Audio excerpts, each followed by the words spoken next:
In our last video, we talked about how to choose your client acquisition strategy. It's basically based off of, do you have more money or time to invest in your business right now? If you've got more money, then you can start with ads because that's going to take some ramp up time. You're going to be testing, you're going to spend some money to get that really rolling. But it's a great strategy. I'm not going to say it's not. If you have more time and you don't have a lot of money, then you want to invest in organic strategies. Okay, so my favorite outreach channel is Facebook. That's where we've got our teeth and we've gotten pretty good at the strategies on Facebook. So today what I'm going to be talking about is how to optimize your outreach messaging. And it's all about really tracking, testing different messaging, tracking those results, finding where the bottlenecks are and testing different message in that bottleneck. So let's actually dig into the tool and I'll kind of show you the idea here. So the first thing you really want to do is you want to have a script that you can test. Okay. So if you don't have a script, you can write it out. You can use other people's scripts and kind of tweak it. And what you're going to do once you start testing this outreach, you want to definitely be tracking the results. So you want to track the overall results. With Flowchat, it's very easy. You can see the total messages you've sent, how many calls you've booked, how many sales you've made. And so it tracks all that for you instead of like marking it on a spreadsheet, which the spreadsheet will also keep track of it. It's just a little bit more work. Another thing that you're going to want to do is you're going to be reviewing the message responses every day to kind of get a feel of, hey, how is this landing with the people that I'm sending messages to? If they're turned off by it or they're ignoring you, then chances are you probably need to test something different. But you want to give it enough time to get enough data to really help you to make that decision. Next thing that you want to do once you're tracking the overall results is you actually want to dig into the pipeline. So this is a typical pipeline. Basically, these follow our Facebook Messenger playbook. And if we dig into the stats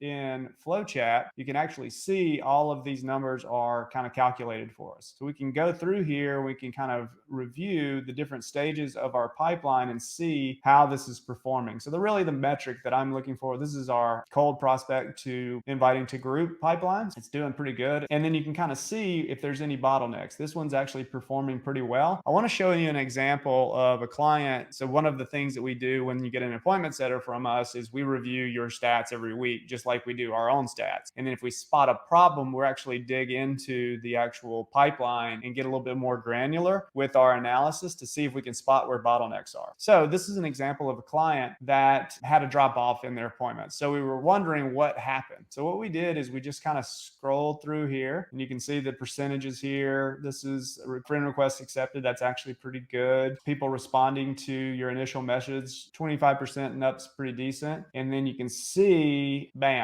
we go from these pretty good numbers to 11% right here. Okay, so that tells me, hey, this might be a bottleneck that we will want to look into. And after further investigation with this client, what we found is they were booking appointments pretty good, and then they added a assessment that they wanted to send to people before they actually booked a call. That's fine because they need to qualify those people, but there is a drop off, and obviously if you add more friction to the booking process, there's going to be less people that are booking a call. So what we want to do now with this particular client is keep an eye on if they're booking those calls. Let's see how many people, because they still try to book them if they don't fill out the assessment. So we want to see if the people that are actually booking a call are filling out this assessment anyway.